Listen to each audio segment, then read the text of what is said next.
Dando red. El ayer y hoy juntos.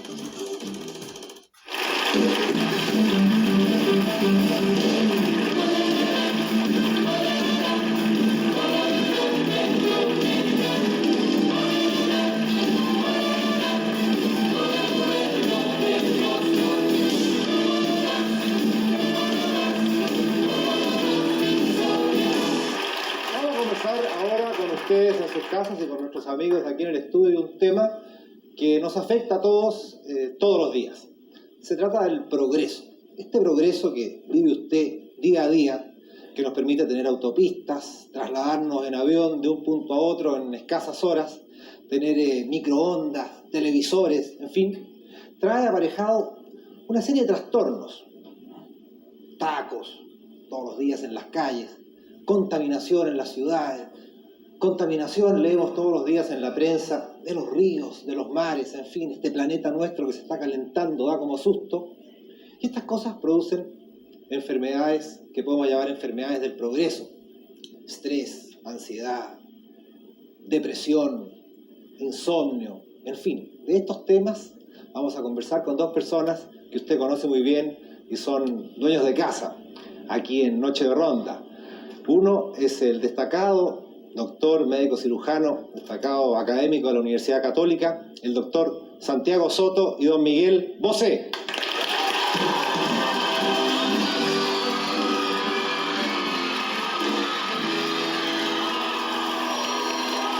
Miguel, bienvenido a Noche de Ronda. Asiente, por favor.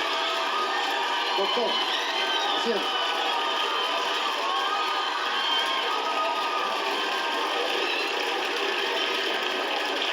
Gracias Miguel y gracias doctor por venir a nuestro programa Noche de Ronda.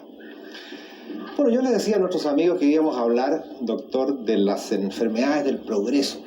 Hay cifras de la OMS, de la Organización Mundial de la Salud, que dicen que el 54% de los santiaguinos sufrimos algún tipo de trastorno mental. ¿Eso es efectivo? Y si es así, ¿por qué, doctor? O sea, estamos todos con trastornos mentales en esta ciudad. Puede ser pequeña la cifra. Pequeña. Puede ser. Porque si uno hace un arqueo, por decirlo así, un balance de una consulta común, 8 de 10 pacientes pueden tener elementos depresivos. De manera que, no te voy a decir que el 80% de los santiaguinos tiene depresión, pero un porcentaje más alto que el 50% tiene algún trastorno mental, sea depresivo, sea angustia u otras enfermedades afines. Y tú, como decía Miguel, que vive, porque pasas periodos prolongados en muchas ciudades grandes y ahora viene en un viaje de relámpago, estuvo el martes 13, ahora se vuelve a una ciudad que él podría decir es tan lejana en el mundo, allá abajo, en Chile, en Santiago, y aquí estamos sufriendo los mismos problemas. ¿De repente no sientes tú un poco de estos síntomas? Un poco de soledad, un poco de... Yo lo que pasa es que soy adicto a ellos, ya. Realmente convivo con ellos. Es decir, yo soy una persona que, por ejemplo, tengo miedo a volar, pero si no aprendo a volar, pues no puedo hacer esta profesión. Y vivo con una costumbre, acostumbrado al miedo a volar. Ya ni pienso en ellos. Es decir, me subo a un avión y ya no pienso en ellos. Y como eso, miles de otras cosas. Es decir, con una polución que te encuentras más o menos en todas las ciudades a donde vas, con un estrés que te ronda incluso fuera de las noches y te ronda constantemente, etcétera, etcétera. Pero son digamos, esos toques que hacen parte de una cultura, de una forma de vivir de hoy en día, y no se da solamente, independientemente de los hemisferios, de los continentes, de los países. Pero hay gente que es más propensa que otras. Mira, se calcula que por su conformación fisiológica, que el 30% de la población, así como el 30% de la población cae en una droga y no puede salir nunca más, otro 30% cae y puede salir, y otro 30% aunque caiga sale y no se queda enganchado, digamos. Pero un 30% es mucho, doctor. El 30% de la población nace con la idea de que tiene un problema, de que cualquier cosa es un problema. Y eso lentamente se le va metiendo en el alma y tiene una sensación de derrota muy, muy, muy intensa. ¿Pero qué hace esa persona? Usted nos podría decir si esa persona puede reconocer una persona que está viendo Noche de Ronda. puede describir usted qué características tiene esa persona para que se reconozca como tal y diga, bueno, yo soy así, voy a actuar de una manera, voy a erguir mi postura y voy a ser más contento, porque esto es un tema... Yo creo que muchos de ellos no se reconocen, es decir, no depende del físico, depende en parte de un factor cultural, en otra parte de un carácter, y en otra parte hay gente que está tan sumergida en un estrés, en una contaminación de cualquier tipo, etcétera, etcétera, que vive dentro de ella, como quien vive dentro de la mierda, ¿no? Y entonces uno no llega realmente a saber o a ver si hay otra cosa, porque está tan dentro que pierde la objetividad. Y de ese tipo de gente hay muchísima. Yo leí por ahí que tú le tenías miedo a la soledad no deseada. Sí, porque es un gueto muy desagradable. Yo nunca la he tenido, pero solamente pensar en ella, o pensar en otra cosa que me da mucho más miedo, que es la locura. La locura es la cosa que más pánico me da, los ojos de la locura es algo que me aterra. La soledad, que es un campo muy fértil para el hombre, es decir, la que tú te creas, la que tú quieres, la que tú te traes a ti mismo, en la cual puedes crear, en la cual puedes descansar, en la cual puedes meditar, etcétera, etcétera. Esa misma cosa impuesta, forzosamente impuesta, obviamente pues o por una razón o por otra llevada a cabo, sí la idea me da pánico. Y sobre todo en esas noches de insomnio. Aquí hay mucha gente, como usted dice, que en mayor o menor medida debe sufrir insomnio. Hay teorías que dicen que no hay enfermedades, que hay enfermos en este caso, y muchas veces estamos hablando antes previamente de esto con el doctor, y es verdad que hay un hecho cultural, educacional, que poco a poco tiene que implantarse o recuperarse, o hacia el cual tenemos que convertirnos, y es a convencernos, y a tirar de voluntad. A tirar de ejercicio, a tirar de disciplina, porque muchas cosas se consiguen por eso. Es decir, hay dependencias que son claramente físicas, pero hay otras dependencias que son claramente mentales. Entonces, esas son las que pueden llegar a hacer más daño a la larga, porque no hay peor enfermedad que venga que desde luego la que dependa de la mente, porque obviamente para nosotros la mente, usted como doctor a lo mejor lo puede ratificar, es un mundo, en una jungla en la cual uno se pierde porque desconoce cuál es el poder y cuáles son los límites de todo eso. Todas estas cosas de que hablaba Miguel, la soledad, la incomprensión, la competencia, la falta a veces de expectativas, hace que la gente joven caiga en el consumo de drogas. Aquí hemos tenido desde hace un par de años un consumo alarmante por parte especialmente de la juventud de drogas, más o menos peligrosas, más o menos adictivas. ¿Esto aquí se debe? ¿Cómo tiene que reaccionar la sociedad, la familia, la persona frente a este fenómeno, doctor? En realidad quien tiene que reaccionar frente a este problema es la persona propiamente tal. Uno cae en la droga por evasión o por emulación. Siempre uno emula lo que cree que es bueno. No hay otros factores. Te diría que yo te diría que prácticamente no. Lo terrible es que el factor común de esto es una inseguridad personal en un sentido de la realidad. Para decir, la gente no acepta la realidad que tiene y prefiere pegarse contra la realidad en la cabeza hasta hacerse pedazo y tomar la droga para seguir el dolor de cabeza, a vadear la realidad o establecer una forma de relación con ella normal, madura, varonil o de mujer, pero maduro. Diría que la persona que ingiere drogas tiene una inmadurez muy grande, porque no acepta la realidad. Pero es por evasión, no es porque es rico, ¿eh? Es por desencanto también, es por desencanto. Es decir, la gente joven hoy en día se encuentra con que no sabe qué es lo que le va a pasar. O sea, estudian una carrera, no saben si van a tener un puesto de trabajo. Esto no solamente pasa aquí, pasa en general en todo el mundo.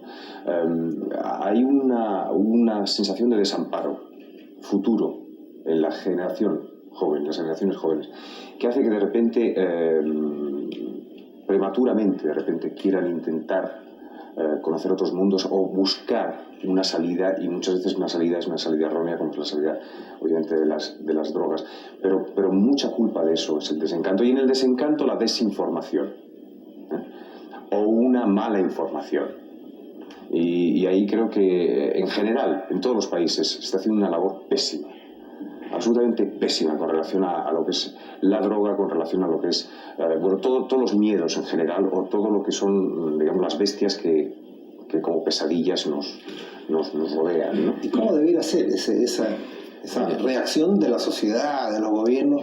Yo creo que de partida, me parece que hay que enseñar los efectos que produce una droga en la persona. Hay que mostrarlo. Sí, y sobre todo no confundir. Cuando se habla de drogas, hay que saber que hay drogas y drogas. Establecer la diferencia, por otra parte establecer lo nocivo que significa para la parte cerebral, cardíaca, intestinal y renal el uso de esta medicación, lo que significa a su vez desde el punto de vista personal la caída espiritual, que significa esto, más que meter miedo, digamos. Uno percibe los logros que están en una fiesta y uno le dice al otro, oye, pégate una volada, loco. Mire, no hay nada más estimulante que lo prohibido.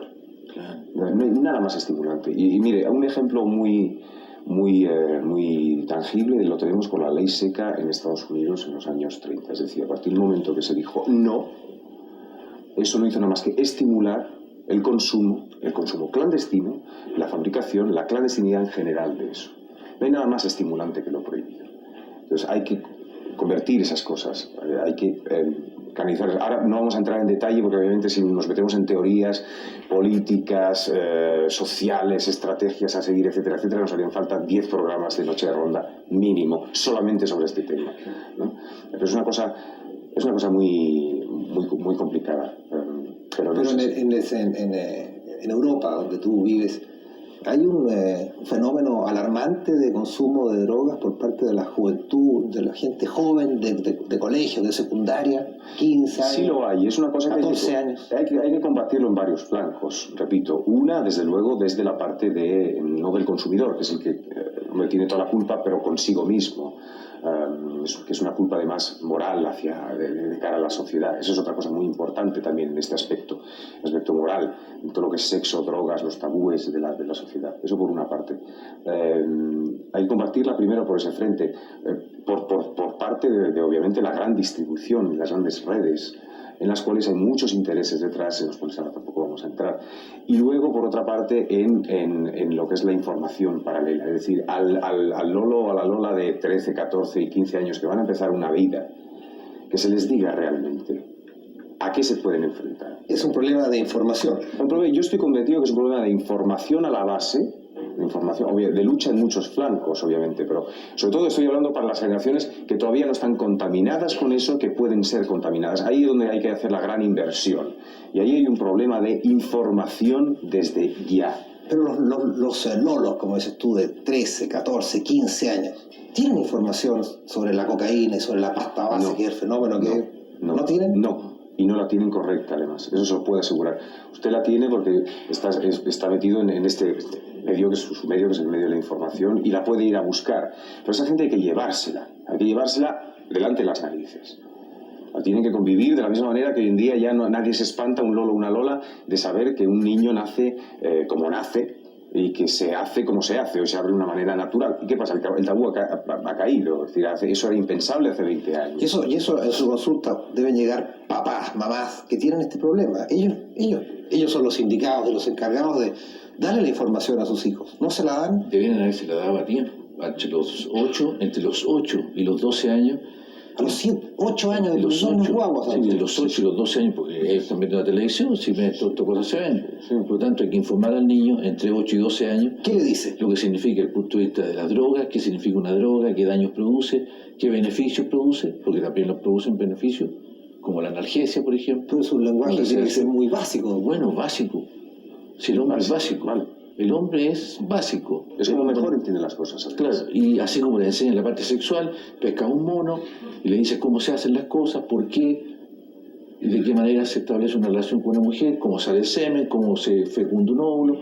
Eso se puede hacer con una naturalidad enorme.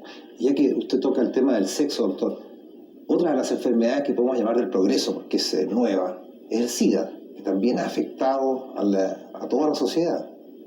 También falta información. En el SIDA falta información de una parte, porque yo te diría de dos partes. A mí el SIDA me produce un especial desagrado, no como enfermedad, sino que como la posición que nosotros tenemos los sanos, por decirte así. Somos como los fariseos, digamos. Perdón, doctor, hay algún paréntesis. Un enfermo una vez en España dijo una frase que era estupenda en esta relación, que es peor la sociedad que la enfermedad. Eso, porque somos fariseos. Entonces, tenemos un índice enorme, tiene SIDA, es homosexual. Y no, o sea, ese no puede tener SIDA porque le pusieron una transfusión mala, o porque de repente tiene una inyección infectada, anda otro a saber. Pero uno no puede tener una sociedad en la cual una persona que está enferma de una patología sea indicada con el índice como un pecador. O sea, estamos igual que los tiempos de hace 2000 años atrás. Exactamente. Además, hay una cosa que es una contradicción, es decir, somos de educación católica. A este respecto, ¿dónde está la misericordia? ¿Dónde está la caridad? ¿Dónde está la solidaridad? ¿Dónde está la comprensión? ¿Dónde está todo eso? ¿Entiendes? Cuando se tratan de esas cosas es donde más cerca hay que estar de la gente. Y no se está por razones morales, por razones X. Es de una injusticia salvaje. Pero hace muchos años atrás, la gente que tenía cáncer también era de alguna manera rechazada por temor al contagio. Sí, hoy en día ya no. Información. Sí. Información, ¿Sí? Desinformación, estamos hablando exactamente. Yo creo, mire... ¿Todavía, doctor? Sí, todavía hay miedo. Pero hay miedo de muchas cosas, pero en fin, el SIDA tiene un miedo especial, cerval. Voy a pedir perdón. En el fondo, la sociedad que quiere doblegar el SIDA desde el punto de vista moral es intrínsecamente inmoral. Porque al otro le carga las culpas que él también tiene. Exactamente. Esto es muy importante lo que está diciendo el doctor. Bueno, la gente siempre tiene susto. Ahora tiene susto de la bacteria cecina. Yo no sé si allá la llaman así, en Europa, la bacteria cecina. Que ahora ha habido casos en Temuco, doctor. Pero si tiene más de 20 o 30 años la patología que produce la bacteria cecina, que de repente se muera alguien, claro, pero muchos tenemos la bacteria cecina en la piel. O sea, no nos preocupamos de la bacteria cecina. No, para nada. Lo que hay que preocuparse es que la herida en horas empieza a tener una evolución más dolorosa o con más hinchazón que lo habitual. Bueno, hay que consultar al tiro, pero no tiene sentido tenerle susto, una cosa así, si todos lo tenemos. Claro. La gente en general le gustan estos programas, pero nosotros hablamos de estas patologías. Pero porque se le ha dado mucho bombo y platillo, y no es justo, como dice el doctor, ha estado siempre ahí. Y no solamente la bacteria. Pero el SIDA no. También, hace años que está ahí el SIDA. Hace años que está ahí. Son gente que de repente ha tenido una expansión, una explosión. ¿Por qué? Porque de repente crea comercio de papel, por una parte, crea la posibilidad de una nueva industria, se pone en cuestión en un momento muy delicado de la sociedad la moral de nuevo. Entonces hay unos intereses por detrás que no solamente la enfermedad, la enfermedad se aprovecha como vehículo de repente para tirar de otras cosas que son mucho más graves y más cuestionables. Yo creo que hay una cuestión importante, Miguel. Yo creo que a nosotros debemos cortarnos el índice todos. No apuntar nunca a nadie más con el índice. Sí. El índice hay que cortárselo. Y el pulgar. Y el meñique y todos los rayos. No se puede indicar. Yo creo que, fíjate, yo creo que el Señor tenía razón cuando decía: ¿por qué ves en el otro la paja en el ojo ajeno y no ves la viga que tiene en el tuyo? Y es cierto. Sí. Y hemos conversado de forma muy rápida con ustedes y con nuestros dos queridos invitados sobre estas enfermedades del progreso, así en forma un poco desordenada, doctor Miguel. Pero ¿no será mejor irse a vivir donde hay menos progreso? Si hay egoísmo, no. Y si hay hombre, tampoco. O sea, no. Si es que nos lo llevamos. Algo dijo muy interesante el doctor, dice, no es cuestión es cuestión del hombre. El hombre, allá donde quiera que esté, porque se lleva consigo, es decir, es como quien de repente tiene una ruptura en la familia o en la pareja y se larga del apartamento y dice, porque no quiero absolutamente ver estos lugares comunes, pero los lugares comunes uno se los lleva adentro. Y se los lleva adentro allá donde quiera que vaya. Es huir, no es una solución. O sea, tenemos que arreglarnos aquí. Y hay una cuestión importante. No es cuestión que uno diga que los otros son los que tienen que mejorar. Es uno mismo que tiene que mejorar. Todo parte de uno mismo hacia uno. ¿Cómo puedes querer a otros si no te quieres a ti mismo? Qué difícil esas cosas. Cuando uno va, cuando tú vas en el metro, cuando tú vas en un bus y tienes que recorrer 1 hora en las mañanas para llegar a tu trabajo, estar ahí en medio de la selva de cemento, las bocinas, la contaminación, la competencia, y después volver a tu casa en la noche. Pero entonces, cuando ¿cómo ponen la otra mejilla, doctor? ¿En qué minuto? Pero yo no la pondría de todos modos. Mira, pero cuando entra un ascensor en la mañana y está la mujer barriendo el ascensor, ¿cómo no decirle buenos días? ¿Cómo está? El buenos días, ¿no? Y la sonrisa. A lo mejor decirle, hay mucho trabajo, en fin, mientras van subiendo un poco el ascensor. Es que ya es una relación humana. Dígaselo a nuestros telespectadores, doctor. Además es que son dos cosas diferentes. Una cosa es la educación y el respeto, y otra cosa es las ideas filosóficas que cada uno pueda tener. Es decir, y las dos son totalmente compatibles, aunque no lo parezcan. Es decir, una cosa no tiene que ver con otra. Y yo creo que eso es lo que hace una sociedad, eso es lo que se recupera los valores de una sociedad. Y es lo que, vamos, yo por lo menos dentro de mi generación intento hacer todos los días, y hago todos los días, pero todo parte de uno. Yo quisiera pedirle al doctor Miguel, si me permites, que le hiciera una reflexión final sobre estos temas. Una receta de benzodiazepina. Un mensaje para nuestros telespectadores que lo conocen tanto a usted y que viven aquí con todos estos males y que somos tantos, según dice usted, así que yo estoy atento también. Un mensaje. O dos o tres. Tú me lo permites dar entero. Por supuesto. Un solo mensaje. Una viejita en un pueblo decía que veía a Dios. Entonces el cura párroco del pueblo se acercó a la señora y le dijo, mire señora, usted anda diciendo por ahí que ve a Dios, pero yo no creo mucho eso. No, padre, si es cierto que yo lo veo, cada cierto número de meses me viene a ver. Entonces el párroco le dijo, bien, mire señora, la próxima vez que vea a Dios, usted pregúntele por los pecados míos. Pasaron unos meses y un día se escuchó en la puerta el toc toc, la viejita, padre, hoy día vi a Dios en la mañana. Y le preguntó por mis pecados, le dijo el párroco. Entonces la viejita lo miró y le dijo, Dios me dijo que se había olvidado sus pecados. Lo que significa una cuestión súper importante y que el hombre se ha ido olvidando, que la misericordia de Dios es tan tremenda que nosotros casi no la creemos. Y la misericordia de nosotros es tan escasa que creemos que todos son enemigos nuestros. Y somos incapaces de relacionarnos con el otro. Entonces, si logramos comprender que Dios tiene una misericordia enorme, yo me imagino que nosotros poco a poco vamos a también acoger al otro, aunque nos haga un poco de daño. Porque Dios se olvidó de nuestros pecados. Eso es muy bueno, que se haya olvidado de los pecados. Sí, lo malo es que el de enfrente no se olvida de ellos. Y uno tampoco se olvida. Exactamente, si eso es lo que hace mal la gente. Y la realidad es que hay que convivir con eso. Entonces hay que vivir en la realidad, y la realidad es que hay que vivir con realmente lo que ves en la cara del de enfrente, y son millones de caras que uno tiene enfrente. Bueno, amigas y amigos, hemos repasado de forma muy somera un tema que por supuesto a usted y a nosotros nos interesa, con el doctor Santiago Soto y con Miguel Bosé. Luego vamos a tener una sorpresa musical con ustedes a cargo de Miguel. Yo les voy a pedir que no se vayan, ahora vienen unos consejos comerciales. Vamos a agradecer a nuestros invitados, al doctor Santiago Soto y a Miguel Bosé, que estuvieron en Noche de Ronda. Gracias, doctor. En la última parte de Noche de Ronda, Miguel Bosé recuerda sus mejores canciones: Linda, Superman, Amiga y otros éxitos. Espérelas.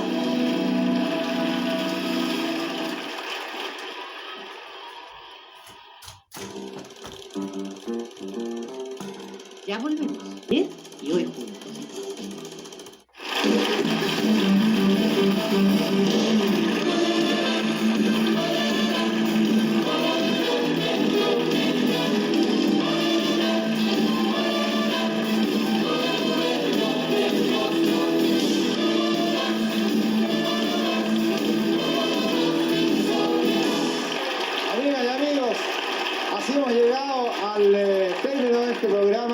De este primer programa Noche de Ronda de 1995. Quiero agradecerles a ustedes su sintonía, quiero agradecerle al maestro Saavedra y a su orquesta que nos haya acompañado, y a ustedes, amigos que están en el estudio, por haber venido. Quiero decirles que yo por mi parte los veré el próximo día sábado, después de las noticias, si Dios quiere, y ahora los voy a dejar en compañía de Miguel Bosé y una de sus mejores canciones. Buenas noches y muchas gracias.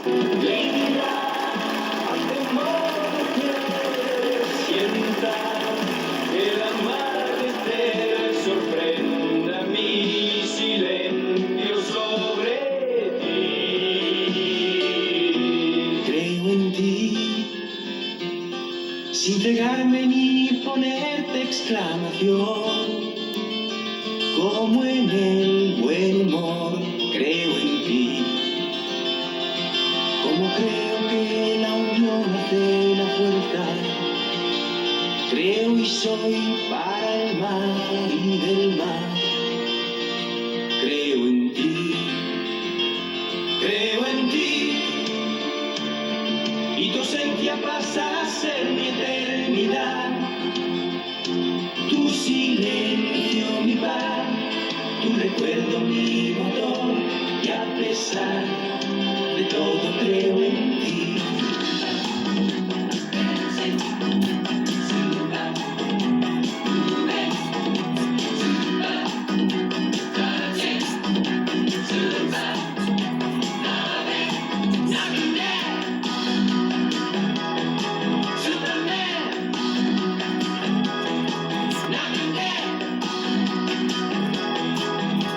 I'll tell you how to hit the beat.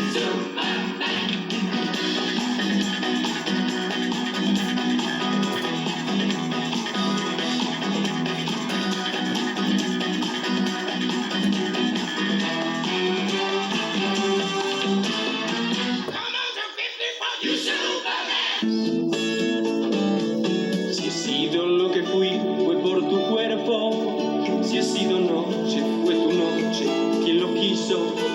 Si he sido beso, es que mis labios aprendieron a ser beso para ti. Si he sido lo que soy, fue en tu regazo. Si he sido vida, fue por darte a ti la vida. A mí.